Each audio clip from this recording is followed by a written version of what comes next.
I was one of those millions and billions of smartphone users out there who's just obsessed and addicted to their phones, right?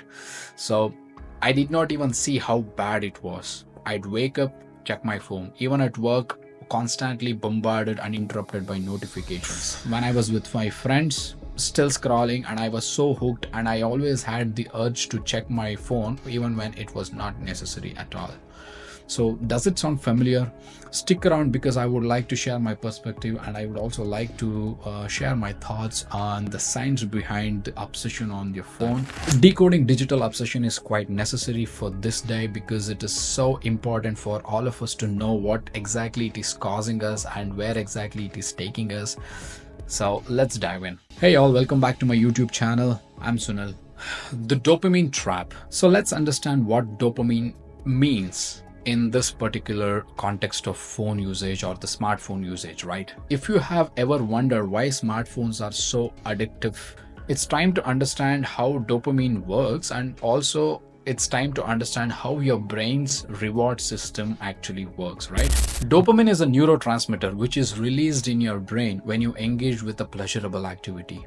It could be anything, right? So eating a delicious food, laughing with your friends, or just going out with your friends for a pleasure.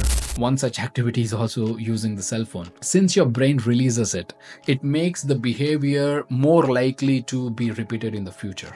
In the context of addictions, certain behaviors like using cell phones will or could lead to your brain producing an abnormal amount of dopamine or in more than what it is required.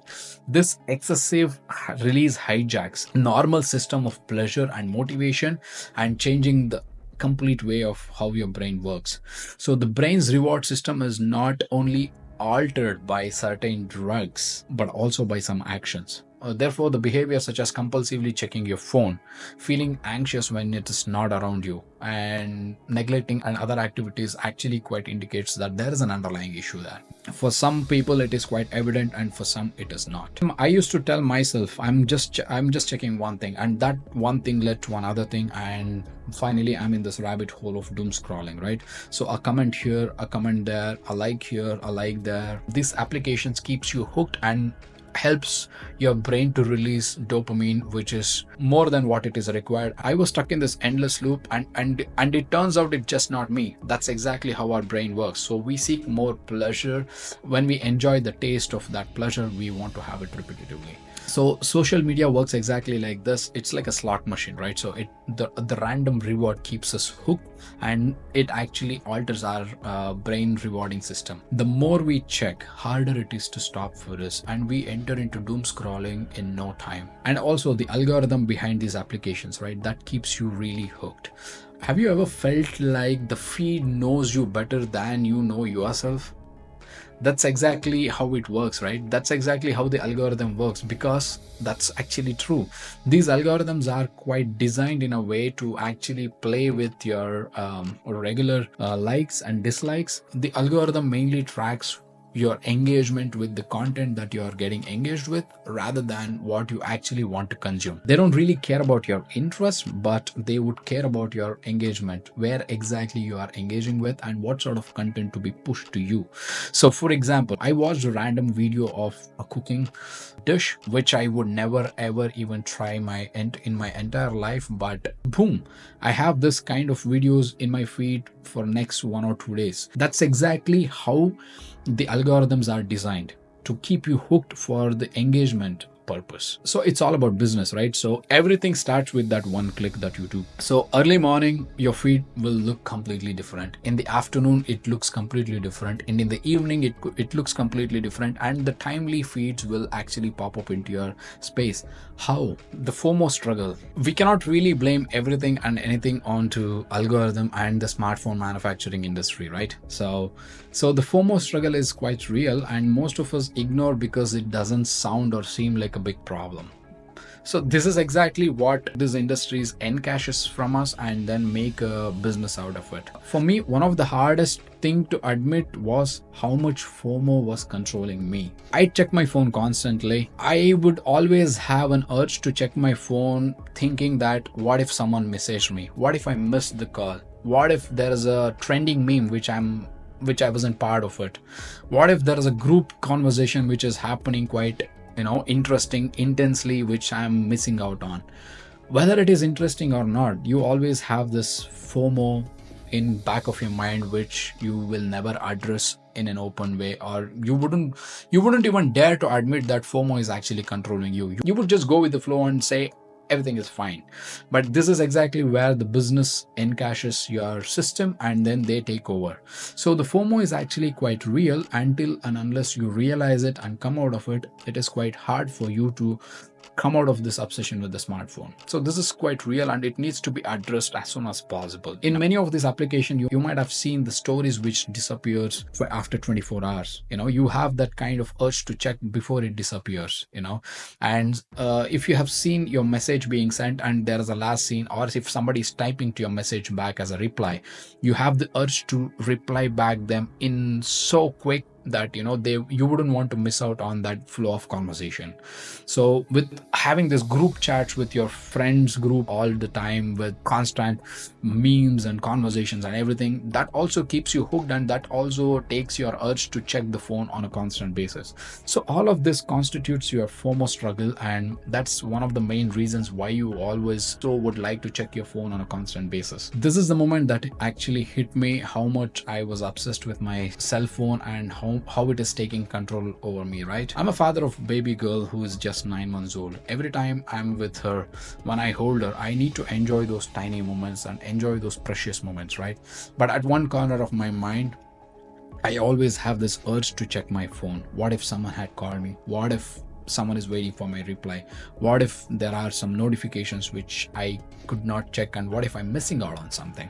So these are the constant thoughts that push me into take my phone, but I constantly and consciously make an effort to not to touch my phone when I'm with my daughter, because it sounds silly and small, right? But it's actually a bigger problem than what you think.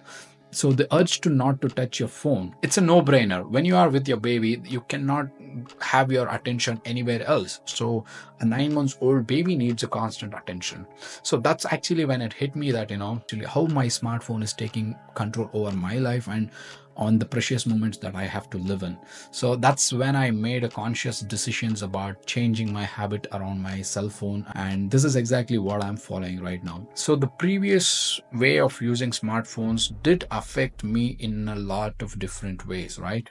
So it shortened my attention span.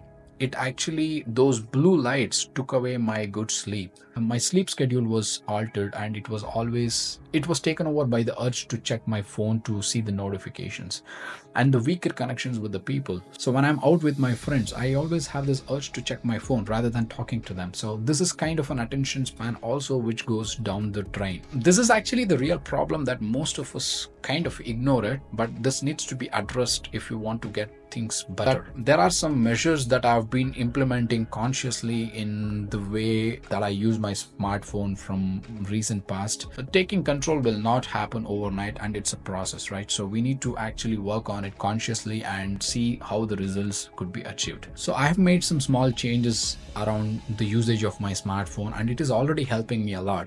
So as I said, the changes will not happen overnight, and it takes quite some time. Whether you use an Android or an iPhone, it doesn't really matter, right? So the attention span and also your engagement with the smartphone and the applications it's the same. So one thing that actually really helped me is turning off those non-essential notifications from the applications. You can do that in settings, so that you don't really have any sort of notifications popping up on your phone every now and then, which will also lessen your urge to check your phone. Grayscale mode. Going into the grayscale mode actually makes your phone less interesting. I know it sounds really kind of small, but trust me, this has a lot of impact. So setting the app time limits, I'm setting the usage for 30 minutes to 1 hour, and trust me, my engagement with Instagram and other social media applications have gone so low that every time I get this notification saying that you have crossed your limit, I have the urge to stop, and I like to track that and keep it in a conscious way of using it. And no phone zones. So anywhere near wherever you sleep, keep distant from your phone, right? Because it doesn't really fetch you good. It will not end up only by charging the phone, but you will have the urge, and eventually you will go and check your phone for any notification that comes in. So it's good to keep your phone charging outside of your room wherever you sleep. So that is what I'm following right now, right? So replacing phone time with something much better, like reading books and also going for a walk or cycling or running. Right now I'm also replacing that with reading a lot of books. I used to read books earlier also, but I had this gap of not reading books for quite some years now. So now I restarted it, and that is actually also quite helping me a lot. Some of these measures are actually quite helping me, and if you're also a person who is quite obsessed with smartphone, I think some of these measures could help you. So breaking the habit of reaching my phone out of boredom, this was the hardest part, right? So initially it seems a lot difficult than what you think, but one step at a time and one day at a time, it will become more easier on a daily basis. Look, I'm not saying phones are really bad, right? So I use it to this day, and it is quite essential. Phones have become part of our life right now. So you cannot just take away phones from your life. It is quite essential. But how we use it and what do we use it for is all what it matters. I don't really want my smartphone to take control over me. I should be the one who controls it. It's not the other way around, right? So that is something that we need to consciously think about and make some decisions around it. So even small changes are quite effective and can make a huge difference. Have you ever felt like phone was actually taking over your life? If so, please comment down and let's share your experience. What is that one thing that you're actually trying to make change yourself around cell phones or smartphones? Comment on it. So let's share each other's learnings. Having all said that, so I'm Sunil signing off. See you all soon in another video. Take care and stay safe.